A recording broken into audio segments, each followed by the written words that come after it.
Imagine you are 67 years old. You feel completely fine. You just had lunch, a normal lunch, nothing unusual.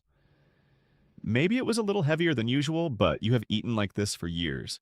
You sit down to rest, maybe watch some television, and then slowly, very slowly, something starts to feel off. Your chest feels a little tight, your head feels slightly foggy, your legs feel heavy. You think, maybe I just need to lie down. Maybe it will pass. And most of the time, it does pass. So you forget about it. You move on with your day. But here is what nobody tells you. That feeling did not come from nowhere. Something happened inside your body after that meal, a quiet chain reaction. And your body was trying to warn you. And if you have been ignoring those small signs for months or even years, the damage may already be building up in ways you cannot feel yet. This is happening more often than most people realize. And most seniors, most people over 60, never get a proper warning about it. Not from their doctors, not from health articles, not from anywhere. They just keep living the same way, eating the same foods, following the same routines, and wondering why they feel more tired, more foggy, more uncomfortable than they used to. If you are over 60 or if you love someone who is, what I am about to share with you today is something you need to understand before your next meal, before your next doctor visit, before your next routine day that feels completely normal on the outside. Because the truth is, the body you have at 65 is not the same body you had at 40, and the foods, the habits, and the timing that worked perfectly fine for decades, they do not always work the same way anymore. And most people are never told this clearly enough. My name is Dr. David Morgan, and I have spent years studying medical research connected to aging, metabolism, cardiovascular health, blood pressure patterns, and chronic disease development in older adults. And what I have found, again and again, is that the most dangerous risks for people over 60 are not always the dramatic ones. They are not always the things you expect. They are often the quiet ones, the ones hiding inside everyday habits, the ones that build up slowly until one day the body cannot compensate anymore. And today, I want to walk you through something very specific. Something that affects millions of older adults every single day, but is almost never explained clearly. I am talking about what happens inside your body after a heavy meal, and why that experience is fundamentally different after the age of 60 than it was when you were younger. Today, I am going to show you 3 things that most people over 60 never connect together.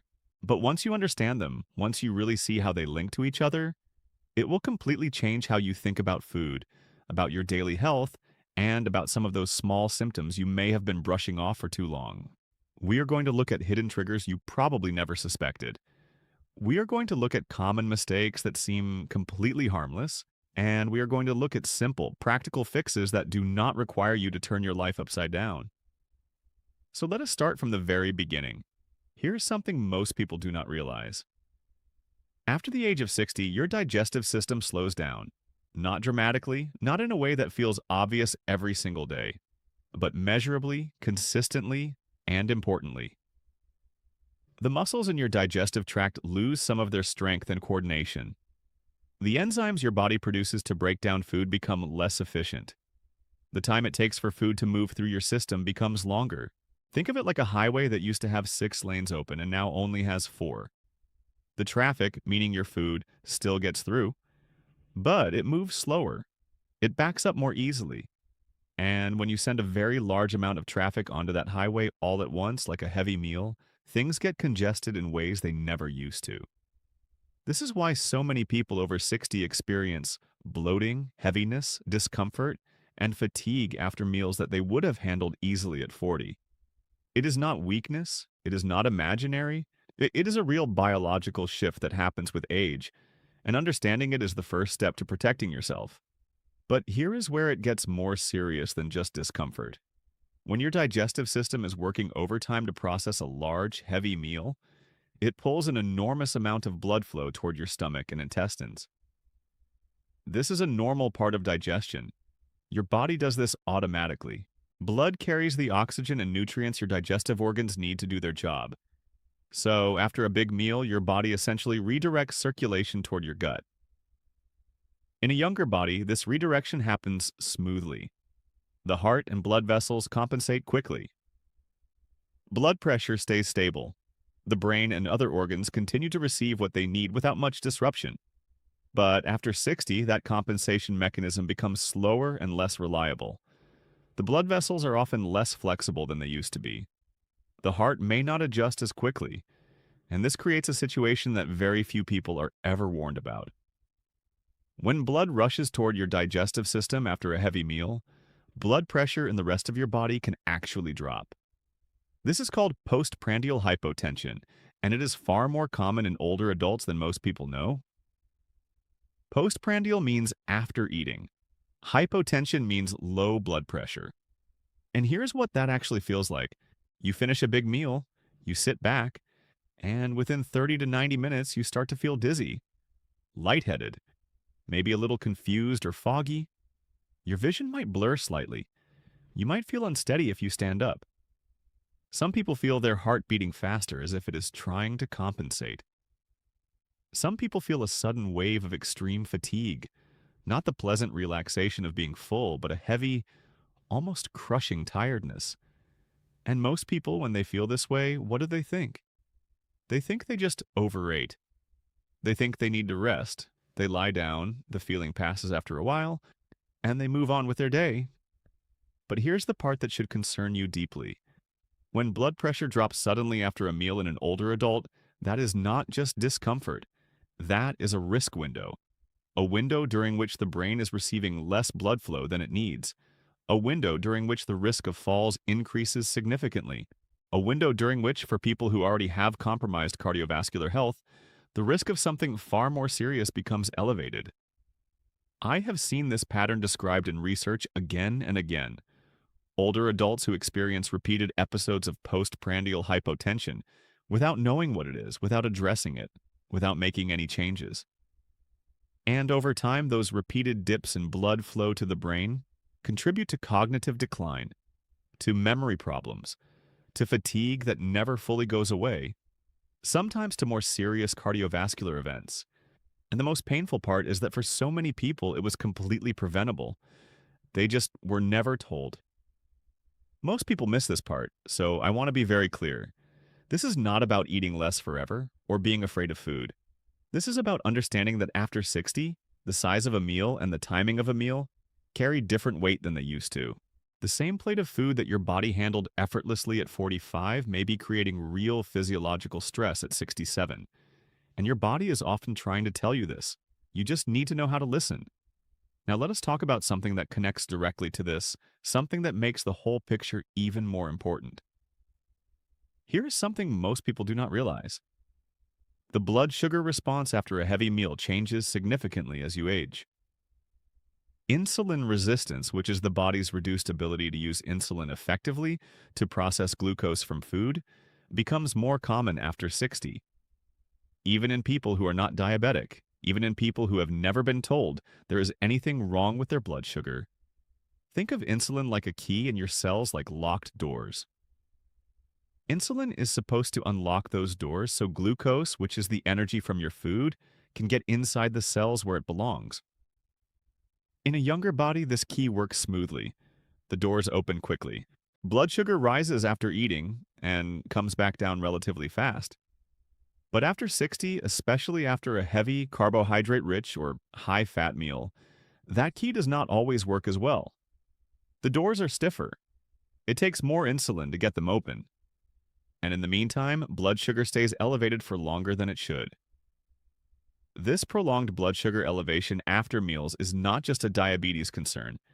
Even in people without diabetes, these repeated spikes and prolonged elevations contribute to inflammation, to damage to blood vessel walls, to increased strain on the kidneys, to changes in brain function that show up as brain fog, difficulty concentrating, and mood changes.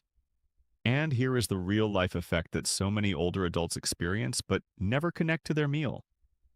That afternoon slump, that feeling of mental fuzziness 2 hours after lunch, that irritability or low mood that seems to come from nowhere in the late afternoon, that craving for something sweet or salty shortly after finishing a meal. These are not just random feelings. They are often your body's response to a blood sugar system that is working harder than it used to and not keeping up as well as it once did. This is where it becomes serious because insulin resistance after 60 is not a condition that stays stable on its own. Without awareness, without changes in eating habits, without attention, it tends to progress. And for many older adults, it is the quiet engine behind weight gain that feels impossible to stop. Fatigue that rest does not fix, blood pressure that creeps higher over the years, and eventually conditions like type 2 diabetes that arrive and feel like they came out of nowhere. They did not come out of nowhere, they were building for years. And every heavy meal that pushed blood sugar too high, held it there too long, and demanded too much from an aging metabolic system was part of that building process. The better way to approach this is not to eliminate food. It is to change the relationship between meal size, meal composition, and the timing of eating. Breaking one large meal into two smaller ones. Making sure that vegetables and fiber come before heavier carbohydrates and fats in a meal, because fiber slows the absorption of glucose and reduces the peak of that blood sugar spike. A short, gentle walk of even 10 to 15 minutes after eating, which research has shown can meaningfully reduce postprandial blood sugar levels by helping muscles absorb glucose without needing as much insulin. These are not dramatic interventions. They are small, manageable adjustments. But for an older body, they can make a genuinely significant difference. Now, before we go further, one of the biggest risks actually comes from something most people think is completely harmless. And I want to spend a moment on this because it surprises almost everyone when they hear it clearly for the first time. Many older adults take medications. This is not unusual. It is actually very common. Blood pressure medications, cholesterol medications, medications for diabetes, for thyroid, for pain, for sleep. And many of these medications, when combined with the physiological changes that happen after a heavy meal, create interactions that people are almost never warned about. Here is what I mean. Certain blood pressure medications, particularly a class called calcium channel blockers and another class called ACE inhibitors, work by relaxing and widening blood vessels. This is exactly what they are designed to do.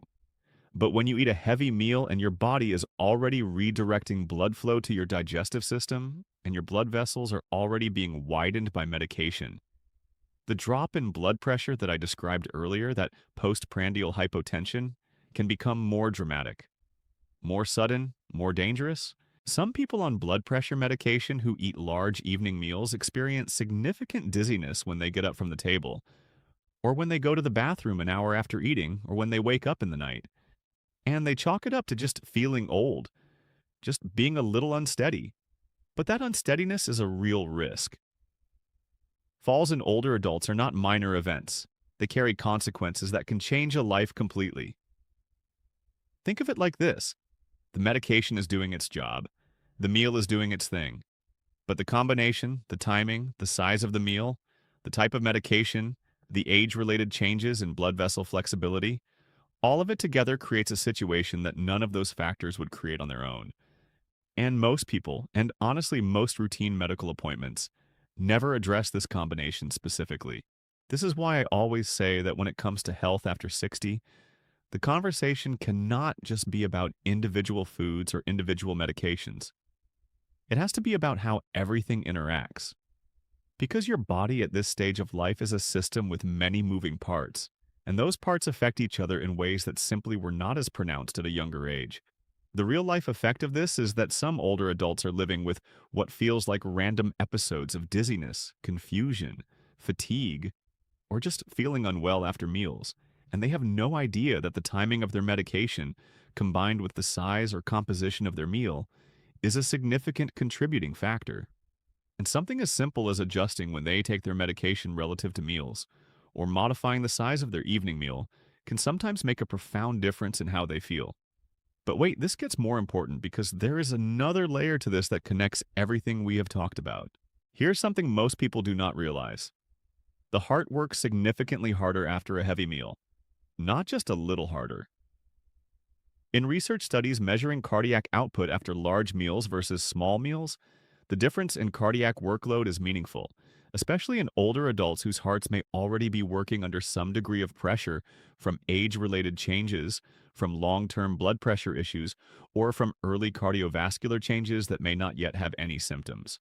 After a heavy meal, the increased demand on the circulatory system to support digestion, combined with the blood sugar fluctuations, combined in some cases with the effects of medication, combined with the general reduced efficiency of an aging cardiovascular system, all of this creates a window of increased strain on the heart. This is not to say that every heavy meal causes a cardiac event. Of course not. But research consistently shows that in older adults, especially those with existing cardiovascular risk factors, heavy meals are associated with increased risk of angina, of irregular heart rhythms, and in some cases of more serious events. For many people, this is the explanation behind chest tightness that happens an hour after eating and then goes away, behind palpitations that occur after a large dinner, behind that feeling of the heart working harder, beating strangely, fluttering slightly that some older adults dismiss as normal because it passes. Please do not dismiss these things. They deserve attention. They deserve a conversation with your doctor. Not panic, not fear, but awareness and action. The better approach here is understanding that the heart, like all organs, functions more efficiently when it is not being overwhelmed. Moderate meal sizes spread across the day create a far gentler demand on the cardiovascular system than one or two very large meals. And for older adults specifically, this spacing, this moderation, is not just about weight or digestion. It is about protecting the heart from repeated unnecessary strain.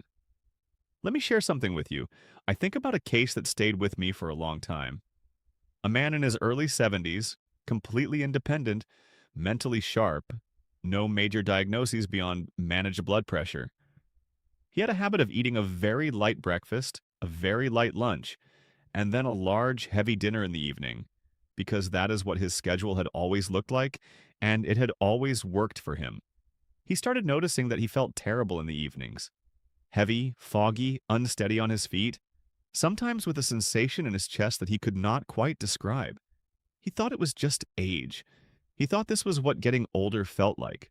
When the full picture was put together, the large evening meal creating a massive cardiovascular demand, the blood pressure medication taken in the morning still affecting his vessels in the evening, the age-related slowdown in both digestion and blood sugar regulation, it became clear that his evening hours were essentially a perfect storm of compounding physiological stress. Every single night. The changes that helped him most were not dramatic.